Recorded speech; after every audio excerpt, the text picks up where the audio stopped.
Baik, begitulah suasana di sekitar Bandaraya Kuala Lumpur. Selamat memulakan pagi Rabu anda dan sudah pasti kita memasuki minggu kedua di bulan Ramadan Al-Mubarak. Selamat berpuasa juga diucapkan dan juga selamat memulakan perjalanan anda ke tempat kerja dan juga destinasi anda pada pagi ini.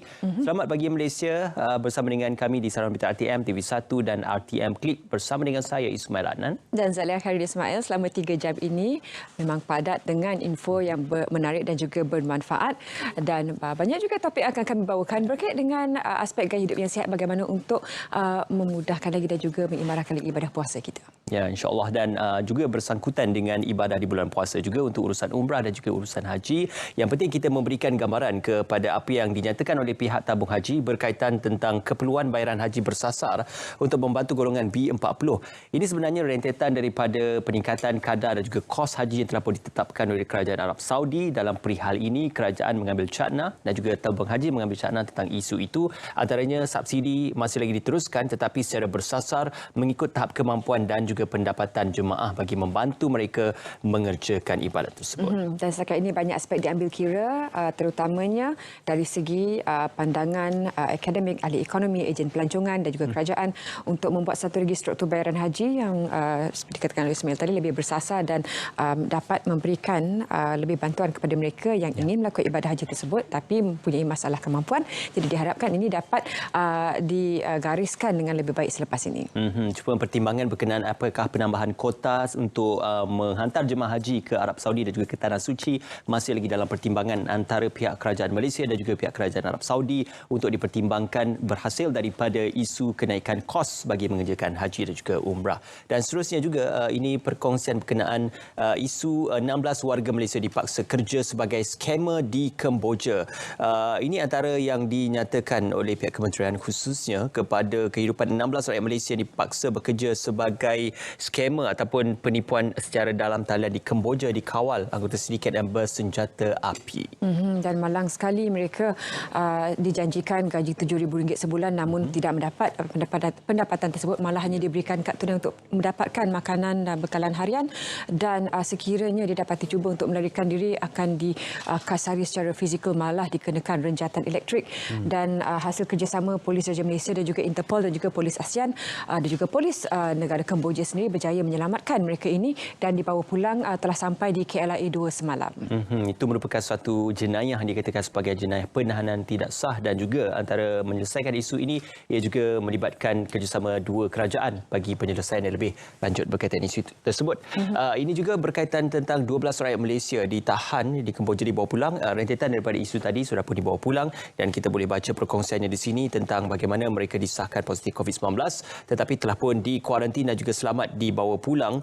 Dan Kementerian Luar melalui Kedutaan Malaysia bekerjasama rapat dengan Kementerian Luar Kemboja dan juga pihak keselamatan negara terbabit bagi membawa pulang kumpulan tersebut. Dan pastinya pengajaran yang kita ambil dari situasi seperti ini, sekiranya mendapat tawaran kerja yang bunyi terlalu sempurna ataupun anda masih ada keraguan tentang perincian tawaran kerja tersebut di luar negara, pastikan siasat terlebih dahulu. Sekiranya ada di antara ahli keluarga dan rakan-rakan yang terkesan akibat situasi ini, terus tampil kepada pihak berkuasa untuk memastikan mereka dapat diselamatkan dengan segera.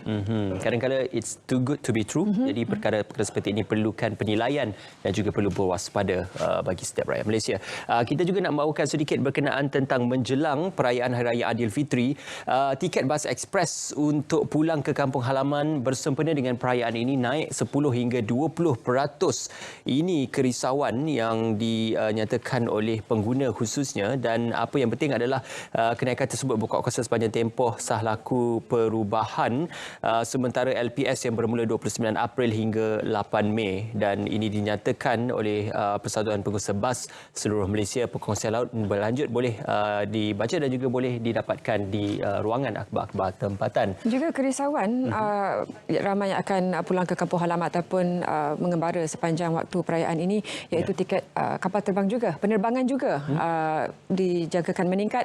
Jadi kita harapkan pihak berwajib dapat mengambil langkah untuk memastikan pengguna tidak terkesan, terutama 2 tahun bergelut dengan pandemik, dengan keadaan kewangan yang tidak begitu stabil. Jadi memastikan dalam situasi untuk kembali semula bertemu ahli keluarga dalam waktu perayaan ini dapat memastikan yang terbaik untuk kedua-dua pihak, syarikat pengangkutan dan juga untuk para penumpang yang akan menggunakan perkhidmatan mereka. mereka. Ya, benar kata Zaliha, kerana ada laporan mengatakan tiket penerbangan ke Sabah dan Sarawak naik sehingga 300%. Jadi ini menimbulkan kerisauan apakah ruang dan juga peluang untuk mereka yang bekerja di Semenanjung Malaysia untuk pulang ke Sabah dan Sarawak dapat terhasil dan juga dapat direalisasikan menjelang perayaan ini.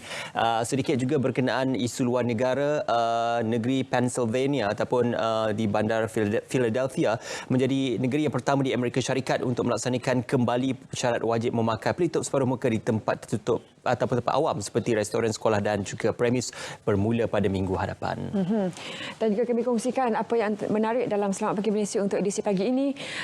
Bagi anda yang sentiasa ingin memastikan meningkatkan keterampilan diri, bukan sahaja dari segi estetik, malah dari segi keyakinan diri, dan bagaimana untuk memastikan keyakinan itu berkait rapat dengan produktiviti seharian anda. Kita akan bersembang seketika melalui topik platform Ratu Cantik bersama salah seorang wakil yang akan ke Bulgaria tidak lama lagi, dan juga bersama salah seorang prodek kecantikan yang akan berkongsi bagaimana pengalaman melatih wakil-wakil Ratu Cantik ini, juga bagaimana boleh diaplikasikan dalam kehidupan kita yang bukan Ratu Cantik tetapi boleh memerlukan ilmu sebanyak mungkin dari segi keyakinan juga penampilan.